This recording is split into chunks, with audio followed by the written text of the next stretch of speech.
हाँ, शिवोहम।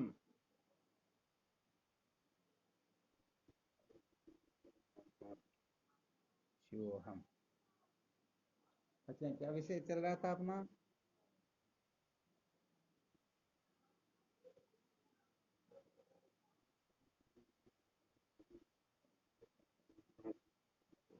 बहुत अच्छी बात है।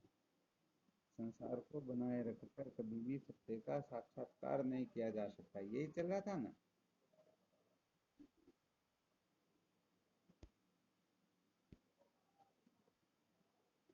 तो देखो, यहाँ पर सत्य के साक्षात्कार के लिए अपने को सम्यक प्रकार से विचार करके, अर्थात सम्यक प्रकार से इस रहस्य को समझ करके कि सचमुच में संसार जो है ये दुख स्वरूप है, संसार को बनाए रखकर कभी भी हम अपने जीवन को धन्य नहीं बना सकते हैं। संसार के द्वारा संसार के पदार्थों को प्राप्त करके कोई अजर अमर हो नहीं सकता। अतः हमें अच्छी तरह से निरीक्षण परीक्षण समीक्षण करके इस संसार से ऊपर उठना ही होगा। बिल्कुल पक्का नहीं है तो।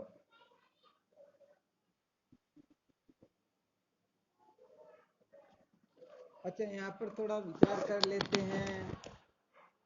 काफी समय से हम यही चर्चा कर रहे हैं कि संसार को बनाए रखकर कभी भी सत्य का साक्षात्कार नहीं किया जा सकता, यही कर रहे हैं ना चर्चा। और इसके साथ ही जिज्ञासा का महत्व क्या होता है, जिज्ञासा कैसे उदय होती है, अर्थात ऐसा समझना चाहिए। जिज्ञासा जो शब्द है, इसी के ऊपर हम काफी समय से चर्चा करते हुए आ रहे हैं। संसार को बनाए रखकर सत्य का साक्षात्कार नहीं किया जा सकता, यह भी इसका एक पक्ष ही है। परंतु मुख्य जो सूत्र है, सत्य के साक्षात्कार के लिए तत्व जिज्ञासा का होना अत्यंत आवश्यक है। यदि तत्व जिज्ञासा उदय नहीं हुई तो सच्ची बात यह है, कभी भी सत्य का साक्षात्कार हो नहीं सकता। तो बताओ, महत्व तत्व जिज्ञासा की है या नहीं है? हाँ, देखो अच्छी तरह से ध्यान देना। यदि तत्व की जिज्ञासा जागृत नहीं हुई तो सब कुछ करके भी समझो हमने केवल मात्र मनोरंजन किया, कुछ भी नहीं किया। अर्थात तत्व जिज्ञासा ही सत्य के साक्षात्कार के मूल में है। यदि तत्व जिज्ञासा है तो सचमुच में वह सारे के सारे जो सूत्र बताए जा रहे हैं उनका अच्छी तरह से अन्वेषण करके और वो अपने जीवन को निश्चित रूप से और प्रवृत्त कर ही लेंगे। और जो सचमुच में ऐसा नहीं कर पाते हैं वे कभी भी सत्य के साक्षात्कार का लाभ प्राप्त नहीं कर सकते हैं, सत्य के साक्षात्कार को वो अनुभव कर सकते ही नहीं। देखो, यहाँ थोड़ा संकेत कर देते हैं। जैसे जिन हीरे मोती के लिए, जिन अनात्म पदार्थों के लिए, जिन भोग पदार्थों के लिए, जिन संसार की पद प्रतिष्ठाओं के लिए संसार के लोग मरने मारने पर उतारू हो जाते हैं। क्यों हो जाते हैं? क्योंकि इनका महत्व समझते हैं। परंतु एक कुत्ता, एक ऐसा भी जानवर ले लीजिए, क्या वो इस प्रकार से हो जाता है क्या? हीरे मोती को देख करके उसके पीछे बावड़ा होता है क्या? नहीं होता न। तो इसका मतलब क्या है? वह उस हीरे मोती के महत्व को समझता ही नहीं। यदि हीरे मोती के महत्व को समझ पाता तो ऐसा करता है क्या? नहीं करता। तो ऐसे ही कहने का मतलब है, जिस प्रकार से कुत्ता हीरे मोती के महत्व को नहीं समझ पाता, अब उसके सामने भले ही पूरी सृष्टि के ऊपर हीरे मोती क्यों न बिखेर दो, उसे खाना तो बहुत दूर वह सूंघने के लिए भी जाएगा नहीं। आ गया समझ में? ऐसे ही जिनके हृदय में सचमुच में तत्व जिज्ञासा जागृत नहीं हुई है, उनके सामने भले ही कितने ही संत महात्माओं के वक्तव्य क्यों न प्रस्तुत किए जाए, कितने ही शास्त्रों को उनके सामने क्यों न रख दिया जाए, अर्थात सारा का सारा सब कुछ कर देने के पश्चात भी क्योंकि तत्व जिज्ञासा तो उनके हृदय में उदय हुई नहीं, तो बताओ सचमुच में उनके वास्तविक मर्म को वह समझ पाएंगे क्या?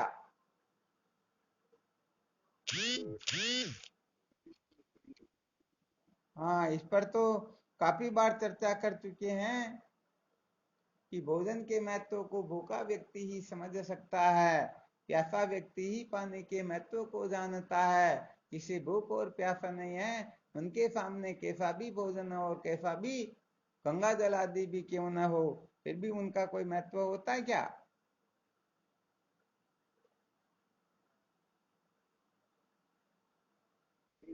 नहीं होता ना। तो यहाँ पर मूल मंत्र यही समझ लीजिए। वैसे देखा जाए तो मूल मंत्र सत्य का साक्षात्कार है, परंतु साधक जिस जगह पर होता उसी जगह से उनको चलना होता है। तो अपने जीवन का लक्ष्य निश्चय कर ले, सत्य का साक्षात्कार है। हाँ ठीक है, मील के पत्थरों को मंजिल नहीं समझना है, परंतु कम से कम जो लक्ष्य है उससे उसको भटकना नहीं है। परंतु मील के पत्थरों का जो विचार किया जाएगा वो कैसे किया जाएगा?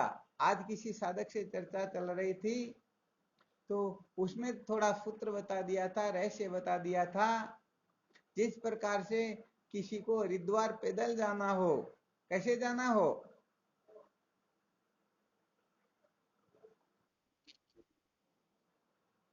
तो बताओ एक दिन में वह, जैसे समझो यहाँ अजमेर से, जयपुर से, भीलवाड़ा से, कहीं से भी निकल रहा है हरिद्वार जाने के लिए, तो एक दिन में पैदल चल करके पहुंच जाएगा क्या? नहीं पहुंचेगा ना। तो इससे सिद्ध होता है, इससे सिद्ध होता है कि कम से कम उसे रात्रि विश्राम तो कहीं ना कहीं पर करना ही होगा। करना होगा ना। तो देखो बात क्या होती है, रात्रि विश्राम करने के साथ में देखो यदि वह विवेकी होगा तो रात्रि विश्राम करके प्रातःकाल होते ही फिर वह वहां से रवाना हो जाएगा, वहां पर अटकेगा नहीं। और यदि विवेकी नहीं होगा तो देखो क्या होता है, समझो जैसे किसी होटल या धर्मशाला में वह जहाँ ठहरता है वहां समझो समस्त फैसिलिटियां है, वहां पर कहने का मतलब सांसारिक भोग पदार्थों में कोई ऐसी कमी नहीं है कि जो वहां पर उपलब्ध ना हो। अब वहां पर मस्त हो जाए और वहीं पर अटक जाए, अरे भाई क्या करना फालतू इधर उधर रोते फिर करके, अपने को तो बस यही मजे लेने हैं। तो बताओ कभी भी वह अपने जीवन के लक्ष्य को प्राप्त कर सकता है क्या? कभी नहीं कर सकता है। तो यहाँ पर ये हरिद्वार जाने का मतलब तो होता समझो सत्य का साक्षात्कार। और ये धर्मशाला या होटल जो है, आप इसको अपने संसार के नाते रिश्तों को भी समझ सकते हो, पति पत्नी को समझ सकते हो, पुत्र को समझ सकते हो, माता पिता को समझ सकते हो, भाई बंधु कुटुंब परिवार को समझ सकते हो, और यहाँ तक कि अपने शरीर को भी समझ सकते हो, पंच कोशों को भी समझ सकते हो। ध्यान देना अच्छी तरह से। यदि इनमें से कहीं पर भी किसी में भी किसी भी प्रकार से कोई अटक जाए तो बताओ परमात्मा तत्व का साक्षात्कार कर सकता है क्या वह? कभी नहीं कर सकता ना। तो कुल मिलाकर के बात इतनी सी समझनी है कि हमें केवल और केवल मात्र लक्ष्य का अच्छी तरह से अनुभव हो, लक्ष्य के बारे में दृढ़ निश्चय हो, मुझे इस वस्तु को ही प्राप्त करना है, इसके सिवाय मुझे कहीं अटकना नहीं है, मुझे कहीं भटकना नहीं है, मुझे कहीं पागल नहीं होना है। तो जिस दिन साधक ये बात अच्छी तरह से स्वीकार कर लेंगे, संसार में हम जहां तहां यत्र तत्र सर्वत्र जो कुछ भी कर रहे हैं, समझो ये सारा का सारा धर्मशाला में रुकना हो रहा है। आ गया समझ में? इस प्रकार से जो कहने का मतलब इन संसार के समस्त क्रियाकलापों को धर्मशाला के समान समझ लेता है, तो यहाँ पर वह रुकेगा अवश्य, क्योंकि रात्रि विश्राम तो उसे करना ही होगा। परंतु जब रात्रि का निराकरण हो जाएगा, सूर्य उदय हो जाएगा, अथवा ऐसा समझना चाहिए उसका जो प्रयोजन पूरा हो जाएगा, तो बताओ वह वहां से तुरंत आगे की ओर प्रस्थान कर लेगा या नहीं करेगा? और यदि नहीं कर रहा है तो समझ लो वह धर्मशाला को ही अपना लक्ष्य समझ चुका है। अब उसकी निश्चित रूप से दुर्गति ही होगी, उनका उत्थान इस जीवन में होना तो संभव है ही नहीं। देखो यहाँ पर कोई दाव पेच नहीं है, बिल्कुल सीधी सादी बात बताई जा रही है। होता क्या है कि हम सत्य के साक्षात्कार के लिए निकलते हैं, परंतु किसी न किसी, कैसा भी नाम रूप हो, किसी न किसी जगह पर पद प्रतिष्ठा या कुछ किसी न किसी वस्तु में हम अटक करके हम अपने जीवन को उसी के इर्द गिर्द घुमाते रहते हैं। जैसे समझो कोई 2-5 भजन बोलना सीख गया तो जीवन भर क्या करेगा? संत बन करके सत्संगों में जाएगा और 2-5 भजन बोल करके समझेगा मैंने मेरे जीवन को धन्य बना लिया। ऐसा प्राय होता या नहीं होता?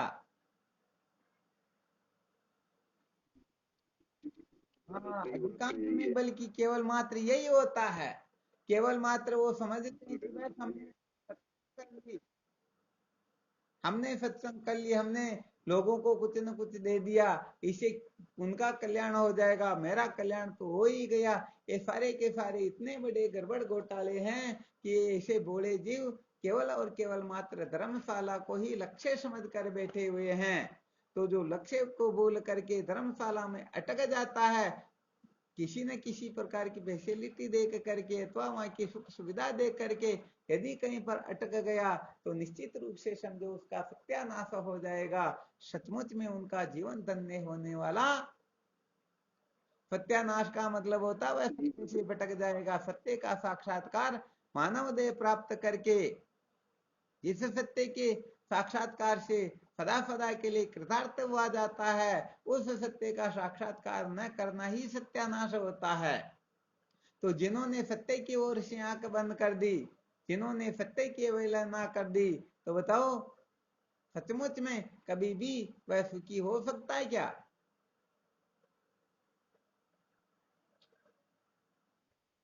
हाँ, सचमुच में वह कभी भी सुखी हो सकता ही नहीं। कभी न छूटे पीड़ा दुख से जिसे ब्रह्म का ज्ञान नहीं। अर्थात जो लक्ष्य को प्राप्त न करके मील के पत्थर को मंजिल समझ करके अटक जाता है, सचमुच में वह वहां से धकेल दिया जाता है, वह वहां पर टिक नहीं पाएगा। ये प्रकृति का अटल नियम है। इसीलिए वेदांत के बड़े बड़े मूर्धन्य विद्वानों का कहना है, या तो आगे बढ़ो या फिर पीछे हटो। इस सृष्टि में एक जगह पर बैठ करके या एक जगह पर बैठने की किसी को इजाजत नहीं दी जाती है। जब तक सत्य का साक्षात्कार न हो जाए तब तक कहीं अटकना नहीं चाहिए, और अटक गए तो निश्चित रूप से वह आगे नहीं बढ़ेगा, तो निश्चित रूप से उसे पीछे हटना ही पड़ेगा। दृष्टांत के रूप में समझ सकते हैं, जैसे पानी के बहाव को कोई बहुत बड़ी पाल बांध करके रोकना चाहे तो वह पानी आगे जरूर नहीं जाएगा, परंतु पीछे निश्चित रूप से चला जाएगा। बताओ उस दीवार के टकरा करके जिधर से आया उधर जाएगा या नहीं जाएगा? हाँ, ये पक्की बात है। सत्य के साक्षात्कार के बिना अविद्या एवं तन्मूलक संसार की अत्यंतिक निवृत्ति होती ही नहीं। और जब इसे सच्ची शांति नहीं मिलेगी तो फिर तो ये मन फिर भटकेगा, फिर भटकेगा, फिर भटकेगा। देखो बात क्या होती है, ये मक्खी जो होती है ना, ये सब जगह पर बैठती हैं। ऐसी कोई जगह नहीं जिस जगह पर नहीं बैठती हो, परंतु एक ऐसी जगह जहां पर ये बैठती तो है नहीं, और यदि बैठ जाए तो फिर उठेगी जीवन में कभी भी, उठ सकेगी क्या? किस जगह पर बैठने के बाद में कभी नहीं उठती है मक्खी?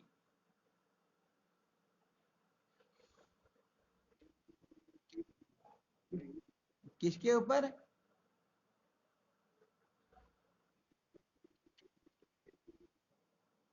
चलो ठीक बात है, फिर भी हो सकता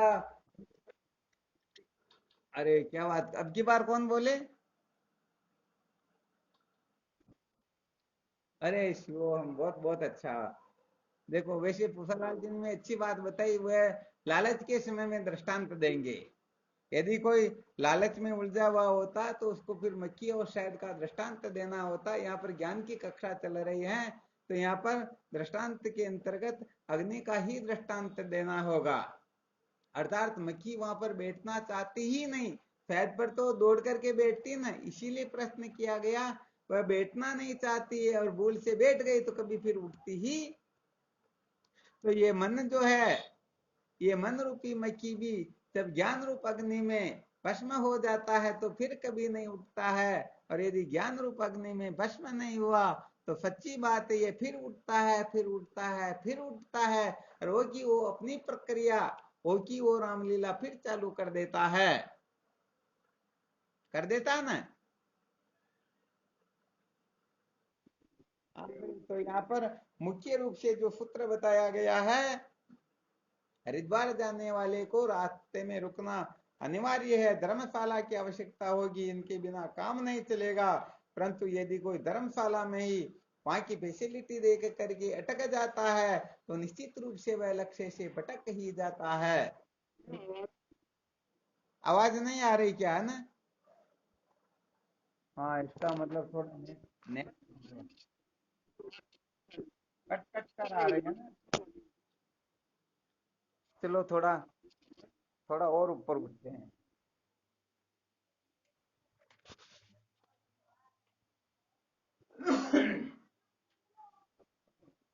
अब कैसे आ रही हैं?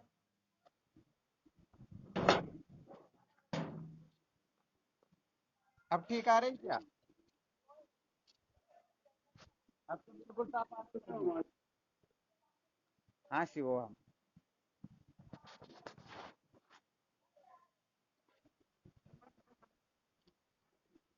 चलो ठीक, अब आ जाएगी, अब मैं 3 मंजिल पर चढ़ गया। चलो ठीक, तो फिर यहाँ मुख्य सूत्र केवल मात्र यही है। यदि हम लक्ष्य को ठीक ठीक न पहचान करके मील के पत्थर को मंजिल समझ लेंगे तो अंततो गत्वा रोने पछताने के सिवाय, भटकने के सिवाय और कुछ भी मिलने वाला है ही नहीं।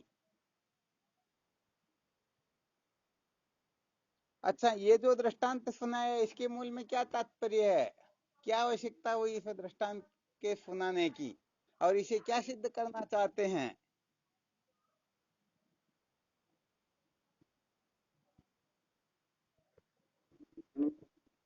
हाँ शिवो, हम बोलो।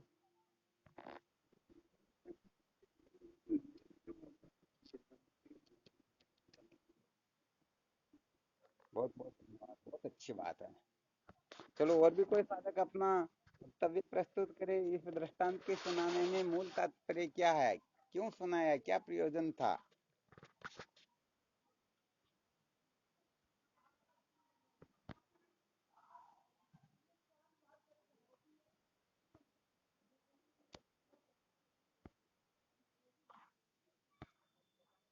कौन बोलेंगे?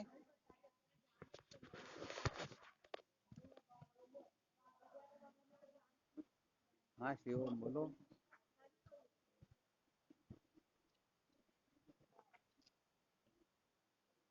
बहुत अच्छी बात है। चलो और भी कोई साधक अपना विचार प्रकट करें।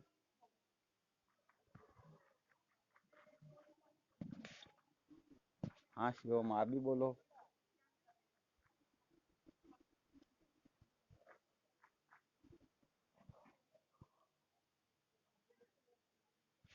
संसार के भौतिक सुखों को देख करके अटकना नहीं चाहिए, तो फिर समझो जैसे विचार करो, कोई संसार के भौतिक पदार्थों को देख करके तो नहीं अटकते, परंतु स्वर्ग या ब्रह्मलोक के भोगों को देख करके तो अटक जाएंगे, उसका क्या करेंगे फिर?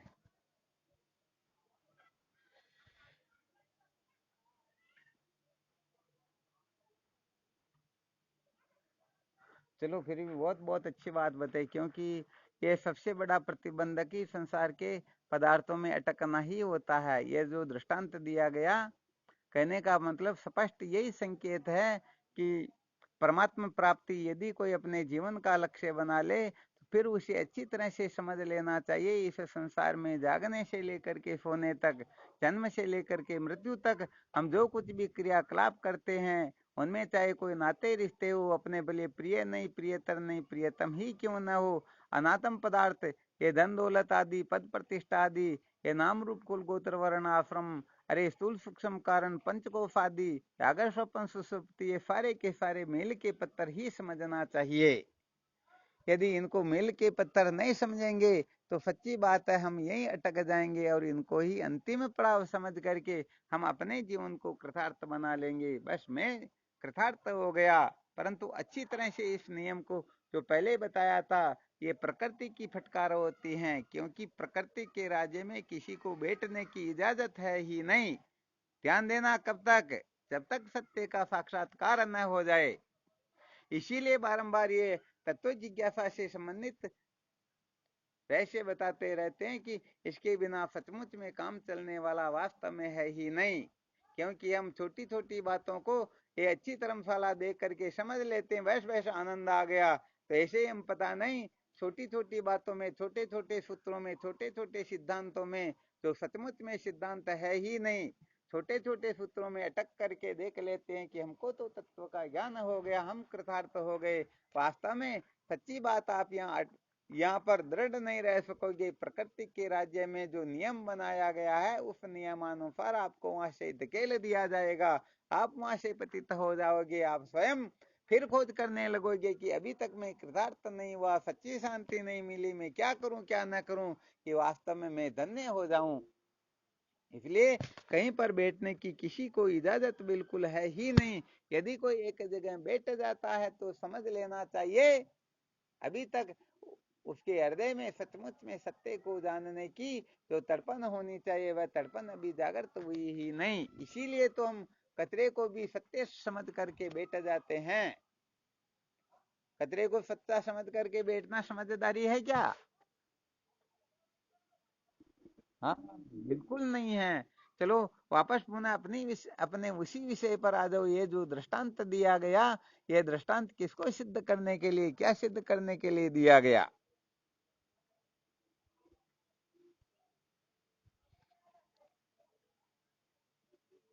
यही तो साधकों की, क्योंकि पता चल जाता है। हालांकि बहुत बहुत धन्यवाद, आप 1.5 साल से शायद अब तो ऊपर समय जा रहा है तो बराबर जुड़ रहे हो, परंतु फिर भी साधकों की पकड़ देखने में आ जाती हुई कितनी है। हाँ, वैसे आप शूरवीर तो हो, परंतु लगता है ऐसा है कि सुनने के बाद में फिर आप मुक्त हो जाते। वैसे अब हमारी मुक्ति हो गई। हमेशा का जो बंधन है कि इतने बजे अपने को सत्संग में जुड़ना नहीं तो फिर गुरुजी क्या कहेंगे या दूसरे साधक क्या कहेंगे, तो फिर ये थोड़ी मुझे ऐसा लगता खाना पूर्ति हो जाती है। तो सुनने के बाद में थोड़ा मंथन किया करो, क्योंकि आज जो मुख्य सूत्र बताया उस सूत्र को आप भूल गए हो। तो 10 दिन पहले, 15 दिन पहले, 6 महीने पहले, 1.5 साल पहले क्या सुना है वो याद थोड़े रहेगा क्या?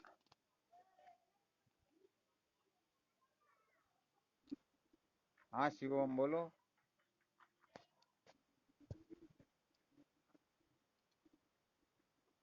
अच्छा अच्छा, ठीक बात है।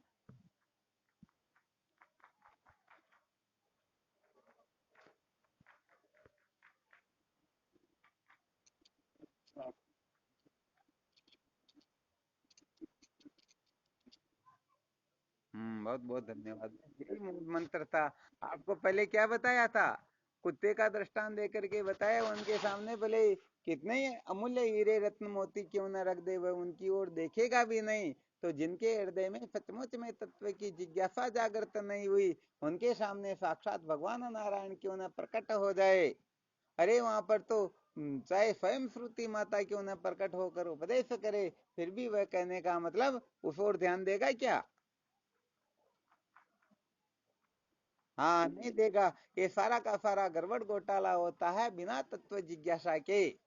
सचमुच में जिनके हृदय में तत्व की जिज्ञासा जागृत होती है, वह एक सूत्र को, एक शब्द को भी व्यर्थ नहीं जाने देता है। और तत्व जिज्ञासा जागृत नहीं हुई तो रात दिन उनको सुनाते रहो, 1% भी फर्क पड़ने वाला है ही नहीं। बस यही कारण है कि हम बारंबार केवल इसी के ऊपर बल देते हैं कि बिना तत्व जिज्ञासा के सत्य का साक्षात्कार होता नहीं। हम ब्रह्म विचार में सचमुच में ठीक ठीक प्रकार से प्रवृत्त हो सकते ही नहीं। आ गया समझ में? बहुत बहुत धन्यवाद, बहुत अच्छा। हाँ, तो ऐसे थोड़ा कुटस्थ रहा करो भाई। हालांकि आप जो बताते हो वो ठीक बताते हो, परंतु जिस समय जो विषय चल रहा उसी के अनुसार फिर कथन करना होता ना, वरना तो गड़बड़ी तो होती। तो क्या सार निकला?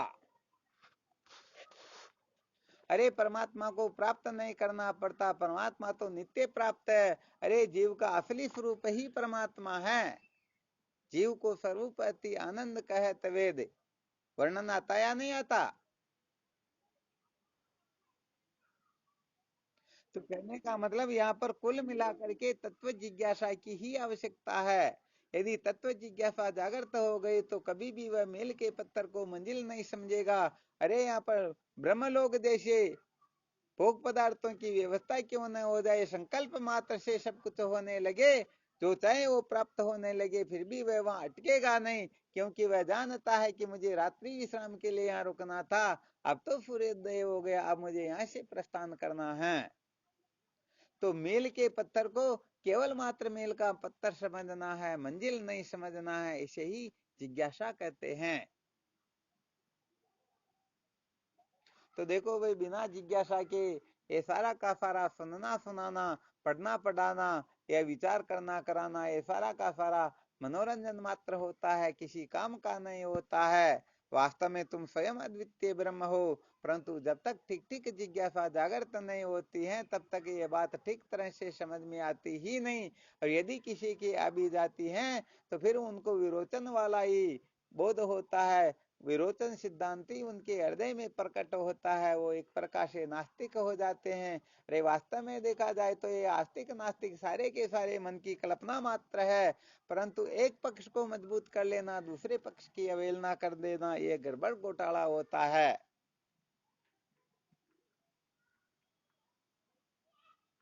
क्या होता है, जैसे समझो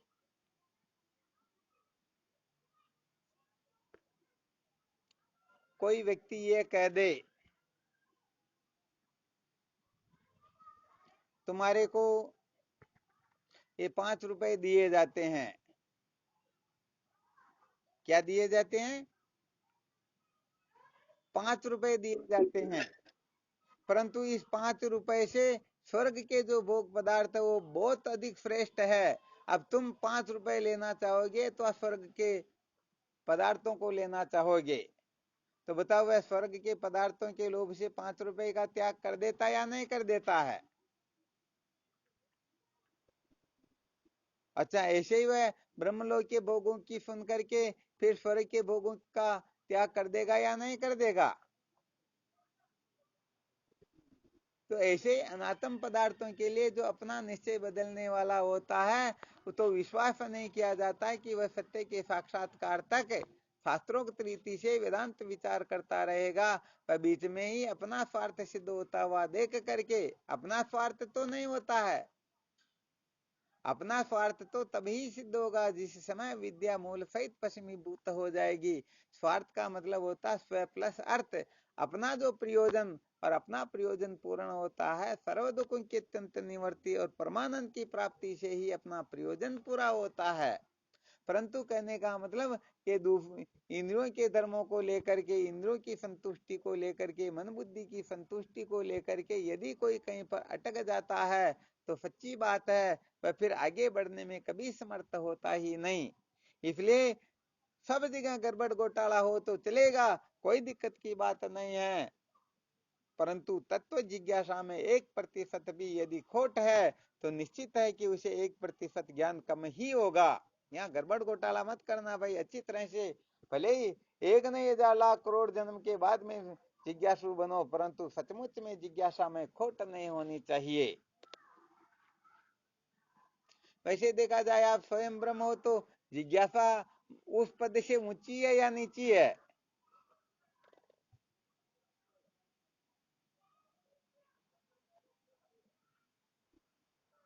हैं? नीची है तो रे, जो कहने का मतलब राष्ट्रपति को कलेक्टर की कुर्सी पर बैठने के लिए कोई दिक्कत, कोई आयास प्रयास या किसी से इज्जत इज्जत या कुछ करना पड़ता है क्या?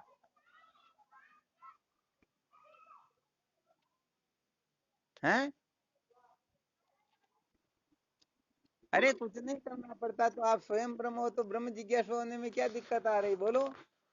परंतु होता क्या है कि अनात्म पदार्थों के प्रति अपना जो अभिनिवेश होता है, लगाव होता है, इनमें जो अहमता ममता होती है, इनके प्रति सत्यत्व प्रियत्व रमणीयत्व की जो बुद्धि होती है, ये अपने को इस ओर प्रवृत्त होने ही नहीं देती। कहने का मतलब जैसे हाथी इतना खतरनाक होता, बहुत बड़ा शूरवीर होता है, परंतु वह भी जब पिंजरे में बंद हो जाता, सांकड़ों से बंध जाता है, तो बताओ कमजोर हो जाता या नहीं होता? शेर को यदि पिंजरे में बंद कर दिया जाए तो जंगल का राजा है, परंतु छोटे छोटे बच्चे भी उसके ऊपर कंकर फेंकते या नहीं फेंकते हैं? अरे हो सकता है उसमें तो चूहा भी उसके ऊपर नाच कूद लगा सकता है, परंतु जंगल में जो शेर है, किसी की हिम्मत है उसे आंख भी मिला ले, नहीं कर सकते ना। हाँ बिल्कुल सत्य बात है।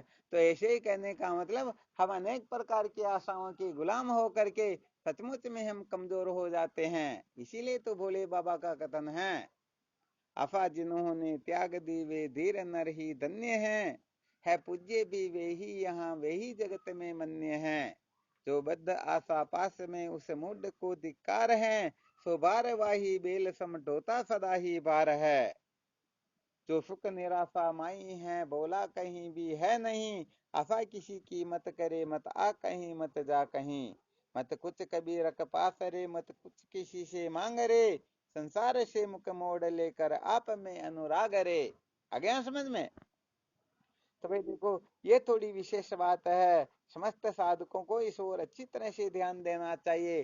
सचमुच में सत्य के साक्षात्कार बिना किसी का कल्याण होता ही नहीं। सचमुच में जीवन मुक्त नहीं होते हैं, वास्तव में हम कृतार्थ नहीं होते हैं, धन्य नहीं होते हैं, अनादिकाल की ये भागादौड़ शांत नहीं होती है। परंतु इसके लिए मूल मंत्र बताया गया है, इसके लिए बहुत बड़ी शर्त लगा दी गई, जब तक तत्व जिज्ञासा जागृत नहीं होती है, तत्व जिज्ञासे इन भूयो न दुखम, बिना तत्व जिज्ञासा के दुखों का अंत होता ही नहीं। तो ये मानव जीवन का सार है, इनको अच्छी तरह से समझ लेना चाहिए। हर जगह गड़बड़ करो तो भले ही करते रहना, परंतु तत्व जिज्ञासा में किसी प्रकार का छल कपट न हो। तो तत्व जिज्ञासा ही सबसे अधिक महत्वपूर्ण होती है, इसलिए तत्व जिज्ञासा को महत्व दो, सचमुच में जीवन धन्य हो जाएगा। अब इसमें किसी भी प्रकार की शंका हो तो आप अपनी शंका प्रस्तुत कर सकते हो।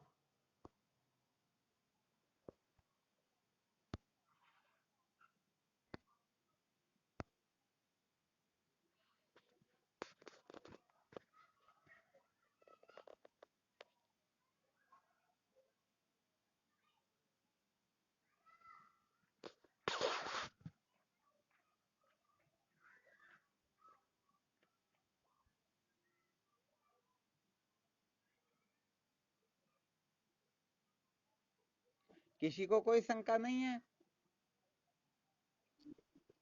चलो बहुत बहुत अच्छी बात है। इसका मतलब सचमुच में तत्व जिज्ञासा ही ब्रह्म विद्या का मूल स्रोत है। यदि तत्व जिज्ञासा जागृत हो गई तो सच्ची बात है, बात बन जाएगी। और तत्व जिज्ञासा जागृत नहीं हुई तो सपने में भी बात बनने वाली है ही नहीं। ध्यान रखना अच्छी तरह से। और सचमुच में जिनके हृदय में तत्व की जिज्ञासा जागृत हो जाती है, तो फिर तो कहने का मतलब उनकी बात ही कुछ और हो जाती है।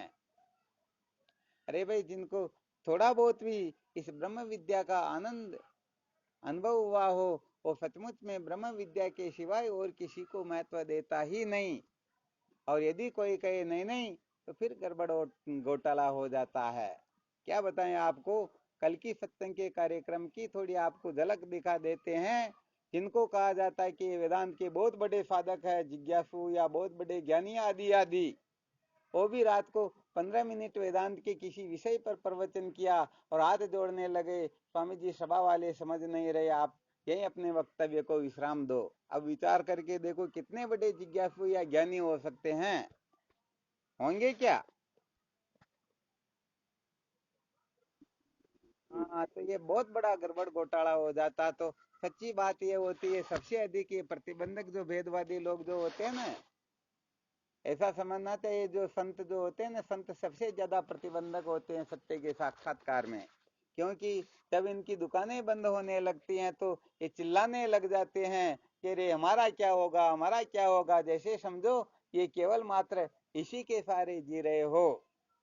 तो भाई सचमुच में जो सत्य को महत्व दे देता है, ब्रह्म विद्या का महत्व जिसके हृदय में प्रकट हो जाता है, तो सच्ची बात है ये ब्रह्म विद्या का थोड़ा बहुत सूत्र सुन करके भी वह समझ लेता है कि आज का समय तो ऐसा समय निकला कि शायद सृष्टि में ऐसा समय कभी आया ही नहीं हो।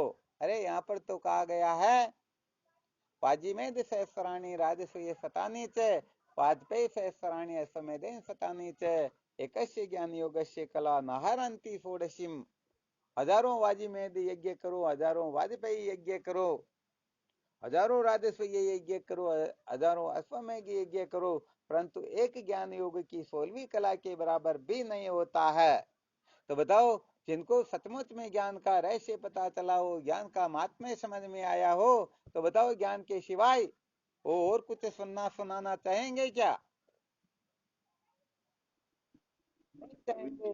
तो कहने का मतलब वैसे लगता तो कि बिहार में बड़े बड़े संत पता नहीं क्या क्या हुए, परंतु लगता है यहाँ तो मनोरंजन ही बहुत ज्यादा होता है। तो लोग क्या है कि भजन बोलने वाले देखते कि बातें चीते तो फिर होती रहेगी। अरे जो संत होते वही ऐसा सोचते हैं कि हमको तो भजन बोलने दो, ये बातें चीतें होती रहेगी। तो पता लगता है कि सचमुच में सत्य की जिज्ञासा बड़ी विलक्षण है, ये हर किसी के हृदय में उदय होती ही नहीं, जो टेंटे में लगे हुए हैं। अथवा समझना चाहिए जहाँ पर ऊंट के ब्याह में जैसे गधे गीत गाते हैं, वैसे जिस जगह पर होता है, तो सच्ची बात यह है वहां कल्याण की आशा स्वप्न में भी नहीं होती है। सचमुच में कल्याण तो तभी होता है जब ब्रह्म विद्या को महत्व दिया जाए, और ब्रह्म विद्या तभी प्रकट होती है, तभी सचमुच में अनुभूत होती है जब सच्ची जिज्ञासा जागृत हो। और सच्ची जिज्ञासा जागृत हो जाए तो फिर वह कहने का मतलब ब्रह्मलोक तक के भोगों में किसी को महत्व देगा क्या? आठ सीधी नौ निधि में किसी को महत्व देगा क्या? चौदह विद्याओं में से किसी को महत्व देगा क्या? अरे वो तो समस्त नाम रूपात्मक प्रपंच को जलाने के लिए तत्पर रहता है। सबकी होली कैसे हो वह यही सोचता रहता है, क्योंकि इनको बनाए रख करके, अर्थात संसार को बनाए रख कर कभी भी सत्य का साक्षात्कार किया जा सकता ही नहीं। आ गया समझ में? तो भाई देखो ये विशेष बात है। अतः समस्त साधकों को अच्छी तरह से निश्चय कर लेना है, तत्व जिज्ञासा न भूयो न दुखम, बिना तत्व जिज्ञासा के दुखों का अंत होता ही नहीं।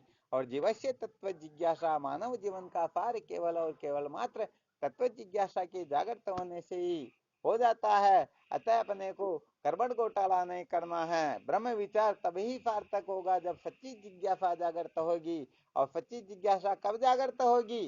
बस इसी के लिए श्रुति माता संकेत कर देती हैं, परीक्षे लोकान कर्म चित्तान ब्रह्मणो निर्वेद माया नास्ता करते करते न तद्विज्ञानार्थम से गुरु मेवा भी गच्छेत समित पाणी श्रोते ब्रह्मनिष्ठम। आ गया समझ में?